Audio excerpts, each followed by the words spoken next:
Hey, salut, c'est Lucas. Aujourd'hui, je vais te présenter une automatisation qui va te permettre en fait de avoir des icebreakers totalement automatiques, totalement personnalisés, voire même ultra personnalisés. Ok? C'est un truc de ouf. Vous n'êtes pas prêts? Il y a quatre modules dans le scénario, donc c'est pas du tout compliqué, d'accord? Mais ça va te permettre vraiment de scraper tout sur l'utilisateur. Littéralement tout. Par exemple, je te donne un exemple, mais le mec il a un Instagram, ça va scraper son Instagram, ok? Et ça va, par exemple, reconnaître que la personne en question, le lead, il a été dans un restaurant, je sais pas moi, à Châteauneuf, par exemple, le, hier, par exemple, tu vois. Et ben ça va le remarquer, ça va le mettre en icebreaker. Vous êtes pas prêts, les gars, c'est une folie. Je vais tout vous montrer, vous inquiétez pas. Et donc voilà. Donc ça, c'est surtout pour l'email à outreach, ok? Tu peux quand même faire des icebreakers avec autre chose si tu veux, par exemple pour des call calls ou quoi. Mais mais voilà, en gros, moi je te présente comment avoir un icebreaker, d'accord, de façon automatique et qui est ultra personnalisé, ok? T'es prêt? Bon allez, c'est parti, je te montre mon écran et on y va.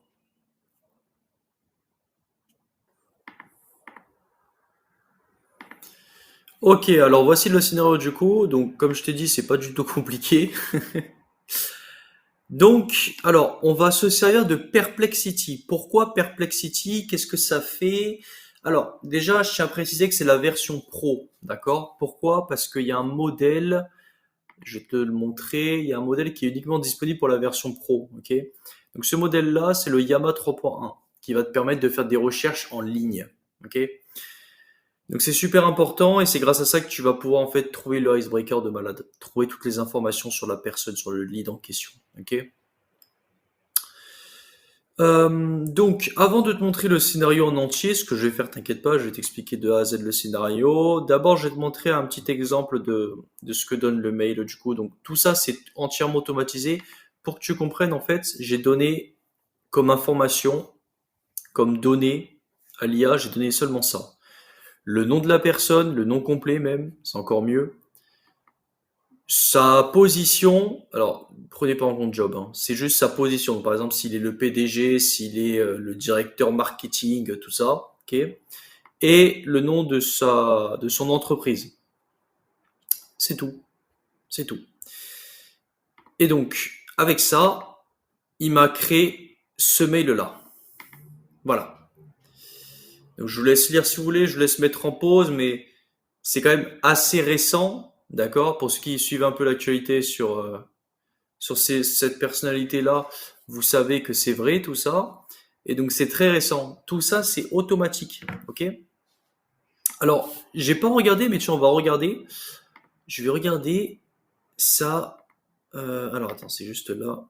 Non, attends, c'est où? Tac, tac, tac. Voilà, regarde. Donc tu peux voir, ça recherché sur Instagram, sur YouTube, sur Wikipédia, sur même le site de l'entreprise en question, sur un autre Instagram, sur un réel Instagram. Ça a recherché sur Upwork, putain, ok, et sur YouTube, et même sur Thread. Quand je vous dis les gars, c'est un truc de ouf. La dernière fois, j'avais essayé avec un autre lead, ça avait recherché sur Apple Podcast. Je sais pas comment c'est possible, mais ça l'a fait. Donc Perplexity, ça recherche littéralement tout en fait. Et si tu veux pousser ta recherche plus loin, ce que tu peux faire en fait, c'est que tu donnes le nom du lead, tu fais comme ce que j'ai fait là, en fait, tu donnes le nom du lead, tu donnes sa position dans l'entreprise et tu donnes le nom de l'entreprise. Et tu peux dire à Perplexity, écoute, moi ce que je veux maintenant, c'est que tu me trouves toutes les personnes qui travaillent dans cette entreprise. Bam. Et ensuite, il va toutes te les donner. J'ai pas encore essayé les gars, mais ce sera peut-être la prochaine vidéo parce qu'il y a moyen que ça soit vraiment énorme, ok? Peut-être qu'aussi ça peut rechercher des mails. Il y a trop de possibilités avec Perplexity. Encore une fois, je vous le rappelle, c'est la version payante, c'est la version pro qui est à 20 $ par mois, ok? Est-ce que ça vaut le coup? Écoute, j'ai pas testé de malade non plus, mais pour l'instant déjà je suis très satisfait du résultat. Donc voilà le template du coup, donc je vous l'ai montré, donc ça c'est bon. Je vous laisse mettre en pause si vous voulez regarder, il n'y a pas de souci. Donc maintenant je vais parler du scénario, je vais vous le présenter, comment il marche. Dans tous les cas il est très simple, hein, vous allez voir. Mais voilà. Donc d'abord on a un petit Google Sheet, ok, un Search Rose, donc je vous montre. comme ça, tac. Donc en fait, il va rechercher à chaque fois les nouvelles lignes qui apparaissent. Tu comprends? Donc dès qu'il y a une nouvelle personne là qui apparaît, bam, ça va marcher. Enfin non, c'est à moi de l'activer. Ok. Euh, donc en fait, ça va rechercher du début jusqu'à qu'il n'y ait plus rien. Donc là, par exemple, si je l'active, ça va juste rechercher Luctate, ok? Ça va pas rechercher d'autres vu qu'il n'y a rien d'autre. Tu comprends? Ensuite, j'ai mis un filtre. On sait jamais, ça coûte rien, donc voilà. Là, j'ai mis trois filtres, donc pour être sûr qu'il y a bien le nom de la compagnie, de l'entreprise, pardon, son nom complet et sa position. Ok? Si ça n'y est pas, ça ne déclenche pas l'IA et le scénario s'arrête. D'accord? Ensuite, donc, le module Perplexity. Qu'est-ce qu'il donne? Alors, donc comme je l'ai dit, du coup, le module c'est Yama 3.1, Sonar Large 128K online, c'est important. Alors, il y en a sûrement des meilleurs, il y en a sûrement des meilleurs. Mais écoute, moi j'aime bien celui-là, donc moi ça me va. En plus, il est vraiment pas cher pour le coup, donc surtout pour ce qu'il fait, quoi. Donc c'est assez ridicule, pour être honnête. Donc là, tu vois, je lui ai donné un petit prompt et tout, bam bam bam. Je lui ai bien précisé que, voilà. Donc ça, c'est par rapport à la partie icebreaker, ok? Je lui ai dit de rechercher une activité récente dans les 2 dernières semaines, ok? Donc il peut rechercher sur LinkedIn, sur Twitter, sur YouTube, sur Instagram, sur ce qu'il veut, et c'est littéralement ce qu'il a fait, ok? C'est vraiment ouf, il est même allé sur Thread. Euh, donc là, tu vois, j'ai donné un exemple, ok? Et ensuite, tac, tac, tac, then look for a noteworthy achievement or positive news. Ouais, bon, ça, du coup, c'est à peu près pareil à ça. Il faudrait peut-être que je le supprime. On verra plus tard. Mais voilà. En gros, tu vois que j'ai deux prompts dans un seul, on va dire. Enfin, deux étapes. Donc, j'ai cette première étape-là. Donc, en fait, de donner un résumé de la personne, en fait, de l'entreprise dans laquelle il travaille, de sa position, qu'est-ce qu'il fait et tout. Et quelle est cette personne, d'accord? Et ensuite, je dis donc de rechercher une activité récente dans les 2 semaines, dans les 2 dernières semaines, ok? Ça, c'est important aussi. Ensuite, en max token, j'ai mis 1000, c'est largement suffisant, en tout cas pour moi. Là, j'ai mis en search context size, j'ai mis en high. Peut-être que medium c'est suffisant. Moi, écoute, je trouve que j'ai plus de résultats avec le high, donc je vais le garder. Et dans tous les cas, c'est vraiment pas cher, comme je l'ai dit. Et donc là, on va regarder un petit peu. Donc, je vais vous montrer un peu ce que ça donne. Donc, le résultat que j'ai eu. Donc, regarde, pour te dire, j'ai eu tout ça. Voilà. Donc, du coup, t'as sa carrière professionnelle, ok?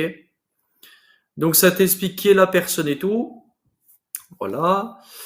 Ça t'explique donc son rôle et tout. Donc, par exemple, master professeur, son expertise, ses accomplissements. Ok. Ensuite, là, ça te met les recent activities. Activités récentes pour l'icebreaker. Et regarde. Alors, réunion avec Andrew et Tristan Tate en début mars 2025. Ok. Bon. Tu vas me dire, ouais, c'est loin et tout. Bah, en vrai, pas tant que ça. Pourquoi? Parce que c'est un événement majeur. C'est un événement qui est important. Ok. L'IA l'a compris sans que je lui dise en plus. C'est ça le pire. Donc elle a compris ça, c'est un événement important. Alors oui, il y a marqué début mars 2025. C'est vrai, je suis d'accord, ça dépasse largement les 2 semaines. Sauf que là, je m'en fous en fait. L'événement est marquant, il est très marquant. Ok. Donc si c'est un événement qui a marqué la personne, ce qui est le cas, c'est encore mieux en fait. En tout cas pour moi, d'accord. Donc là, je suis très satisfait justement. Donc voilà. Après, tu peux bien préciser au bot, voilà, qui recherche 2 semaines max, ok. Bon, je l'ai quand même précisé, il m'a recherché moins, enfin plus, pardon. Je sais pas vraiment pourquoi. Des fois, vous savez, l'IA elle peut toujours halluciner et tout, donc. Mais moi là, je suis satisfait, donc ça me va très bien. Voilà, donc ça expliquait qu'ils se sont réunis après 3 ans et tout. Ouais, voilà, je vois. Donc c'est super, c'est génial. Ensuite, donc ça t'explique un peu plus la personne et tout, voilà. Donc Tu vois, j'ai un gros résumé, c'est ridicule, quoi. C'est vraiment ridicule. Et ce que tu peux faire, comme je t'ai dit, c'est ensuite, tu peux mettre un autre module Perplexity et dire, OK, maintenant que tu as cette personne-là, trouve toutes les autres personnes qui travaillent dans cette entreprise. Donc là, l'entreprise, j'ai mis The Real World, OK? Donc t'imagines, ça me recherche toutes les personnes qui travaillent dans The Real World. Et donc ensuite, je peux lui dire, OK, donc trouve-moi leur nom, prénom, leur LinkedIn, etc., etc., tu vois. C'est n'importe quoi, les gars. C'est ridicule, Perplexity. Bref. Donc ça, c'est pour le premier module. Alors, j'ai mis des modules break. Pourquoi? Module break, c'est assez important. Parfois, il peut arriver qu'il y ait des petites erreurs, ok, que l'API, elle marche pas, ou que... Ouais, il y a un petit problème, ça peut arriver de temps en temps. Et si ça arrive, et ben en fait, ton scénario, il s'arrête. Et donc, si t'as pas accès à ton PC ou... Ouais, si t'as pas accès à ton PC, en fait, bah, tu pourras pas le remettre en route. Et donc, si par exemple, c'est un scénario pour ton client, ou si c'est pour toi et que c'est un scénario très important, eh ben, il pourra pas tourner vu qu'il sera arrêté. Donc, c'est dommage. Et en plus de ça, tu perds les données du scénario qui a échoué. Donc, c'est super dommage. C'est une grosse perte de temps. Donc, c'est pour ça, mettez des modules break pour les modules qui utilisent des API call. Donc j'ai mis pour les trois du coup parce que c'est important. Et en fait, qu'est-ce que ça fait en gros? S'il y a une erreur par exemple, ça va attendre un certain temps que j'ai fixé. Donc là par exemple c'est 1 minute. Donc après 1 minute, ça va relancer, ça va réessayer avec la donnée, enfin les données que je lui ai données, d'accord, de la personne en question. Ok. Donc là par exemple tu vois, tu as 3 essais. Ok. En général, au bout de un ou deux, après ça marche. Mais voilà. Là, ça permet donc du coup de ne pas arrêter le scénario directement, de le garder comme il est, juste en fait d'attendre jusqu'à que le error handler se réactive et surtout de ne pas perdre tes données qui n'ont pas pu être transférées vers un autre module, vers un autre API call. Et du coup, ça te permet en fait enfin, c'est super important quoi, parce que si tu perds cette donnée-là, comment tu fais? Donc ça c'est pour Perplexity, voilà. Ensuite, on a le module ChatGPT, donc tu vois, hein, comme je t'ai dit, il y a les trois breaks. Je préfère en mettre que ne pas en mettre. Donc, alors celui-là, qu'est-ce qu'il fait en gros? Déjà, tu vois, je suis en 4.1 mini. Je suis en 4.1 mini. Bon, je suis pas un expert dans les modules, hein, loin de là, et même en automatisation, ne croyez pas que je suis un expert. C'est juste, je partage mes connaissances, mes scénarios. Alors celui-là, qu'est-ce qu'il fait en gros? Lui, il va créer le email, ok, avec le icebreaker qu'il a reçu de Perplexity et en fait toutes les données qu'il a reçues de Perplexity, d'accord? Alors, tu as un assistant pour ForgeLead, donc ForgeLead c'est le nom de mon service. Donc là, tu vois, je vais donner en fait des instructions, donc en fait des comment dire, des lignes, des ouais des points à respecter en fait. Donc par exemple, regarde, là par exemple, alors attends, on va faire comme ça, voilà, ça commence là. Donc là, tu as la salutation, le bonjour. Je sais pas comment traduire, excusez-moi. Bref, donc là, tu as par exemple bonsoir Nicolas, par exemple. Ensuite, donc tu as le icebreaker. Donc le icebreaker qui a été fait donc sur Perplexity, ok, qui va être retravaillé sur ce module-là pour qu'il soit encore mieux. Et donc ensuite, voilà, donc tu vois ces différents points qui sont assez importants, par exemple l'offre que je propose, et j'essaie en fait de la relier avec l'entreprise en question. Bien sûr, moi ce que j'ai fait là, alors c'est bien, mais tu peux vraiment encore plus le personnaliser. Tu peux le personnaliser à un niveau, mec, mais c'est ridicule quoi.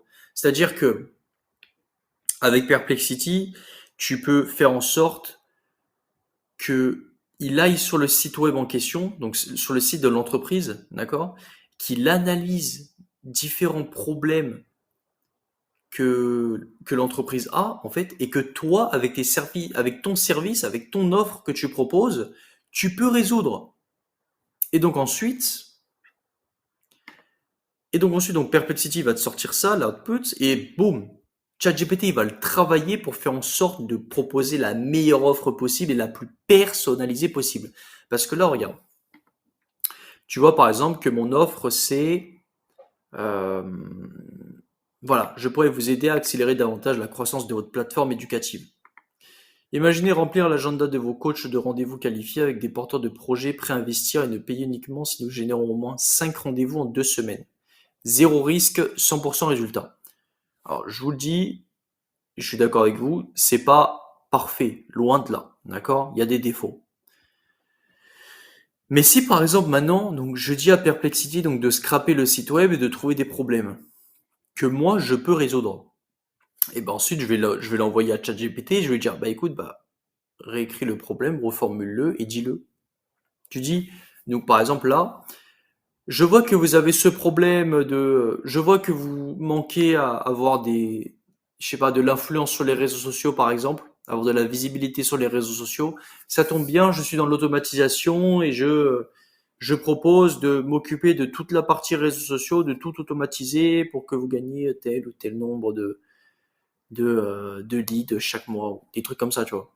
Mais en fait, c'est pour te dire que, en fait, ça va permettre de trouver un problème que l'entreprise sait qu'il existe et qu'ils essayent de résoudre. Et toi, t'arrives, bam, comme par magie, hop là, j'ai trouvé le problème et je t'apporte la solution. Qu'est-ce que tu veux de plus? Tu me signes quand, là? Hein? Tu me signes quand? Donc, voilà. Là, encore une fois, comme je t'ai dit, c'est loin d'être parfait ce que j'ai fait, mais en fait, c'est juste un exemple pour que tu comprennes, d'accord? Pour que je te montre un peu comment ça marche. Et après, c'est à toi de le personnaliser à ta sauce. Tu t'en doutes bien, ok? Donc, alors, après, du coup, là, je lui ai montré l'output, ok? Ce que je veux qu'il donne. Donc, en fait, c'est un peu ce que j'ai mis au-dessus, sauf que là, c'est en moins personnalisé, on va dire, avec plus d'exemples. Tu comprends? Ça, par exemple, tu peux le retrouver dans la template. Et après, voilà. Un truc aussi qui est important, en tout cas, je trouve, c'est le envoyer de mon iPhone. Je trouve, personnellement, que ça fait un truc en plus. Il y a personne qui envoie un mail avec marqué envoyer mon iPhone. En tout cas, moi, j'ai jamais fait ça de ma vie. J'ai jamais fait ça de ma vie. Ok? Donc, je l'envoie de mon téléphone, enfin de mon PC, et ça marque envoyer de mon iPhone. Donc, le mec, il va se dire, putain, attends, envoyer de mon iPhone, comment ça? Donc, en fait, ça peut permettre, en fait, au lead en question de se dire, ah ouais, le mec, il est vraiment investi, quoi. Il m'a écrit ça au téléphone, sur le téléphone, putain, waouh! Donc, c'est toujours un plus. C'est toujours un plus. Alors peut-être que cette méthode elle est surutilisée, je n'en sais rien. Moi je suis un débutant total en emailing, les gars. Voilà. Comme je le dis, je suis absolument pas un expert. Ne croyez pas que je suis the expert, absolument pas. Et donc ensuite, donc en deuxième message, on a mis donc bah, les différentes variables pour que l'IA comprenne. Donc ça c'est bon. Et ensuite donc le petit Google Doc. Voilà. Donc j'ai mis le nom pour que je le retrouve facilement. Ok. Tu mets le résultat donc du chat GPT et ensuite donc tu le mets dans un fichier, dans un dossier pardon, et après c'est fixé quoi. C'est bon, c'est carré dans l'axe. Donc il y a vraiment beaucoup de possibilités les gars avec Perplexity. Je vais travailler à fond sur Perplexity parce que c'est ridicule en fait vraiment. Peut-être que là tu vois je vais te sortir une vidéo demain ou après-demain et genre ça va exploser cette vidéo là. C'est sûrement possible. Je vais tenter des trucs, mais moi en tout cas avant j'avais jamais vraiment entendu parler de Perplexity. J'en entendais de loin, mais je savais pas à quel point c'était puissant en fait. Maintenant je comprends. Je comprends clairement, c'est vraiment très très fort et là j'ai utilisé 1% quoi. J'ai utilisé 1% de Perplexity donc je vous referai une vidéo les gars avec plus de personnalisation sur le mail mais comme je l'ai dit, celle-là, c'est vraiment un pur exemple. C'est, genre, je pense, que c'est 1% de ce que tu peux faire au maximum avec Perplexity. Mais bon, moi, quand même, je trouve que déjà le mail est quand même pas mauvais. Après, bon, Peut-être que je me trompe complètement et qu'il est éclaté au sol. Je sais pas. Mais par contre, ce que je sais, c'est qu'on peut l'améliorer. Ça, c'est clair et net. Ça, c'est clair et net. Bon, les gars, bah écoutez, je vais travailler sur ça, d'accord? Je vous referai une autre vidéo sur Perplexity, donc sur une personnalisation beaucoup plus complète. Donc, ça sera encore une fois sur le emailing, ok? Parce que c'est mon service. Alors, ça veut pas dire que je vais faire que ça sur mon YouTube. Je ne pense pas. On verra dans le futur. Mais pour l'instant, je me concentre sur ça. Et dans tous les cas, c'est quelque chose quand même qui touche pas mal de personnes. Donc, j'espère que ça va vous aider. En tout cas, les gars, n'hésitez pas à vous abonner, à lâcher un petit like, un petit commentaire. Ce serait gentil de votre part. Et écoutez, ben, on se retrouve bientôt, hein? Je vous souhaite une bonne journée, les gars, ou une bonne soirée. Et à la prochaine. Ciao.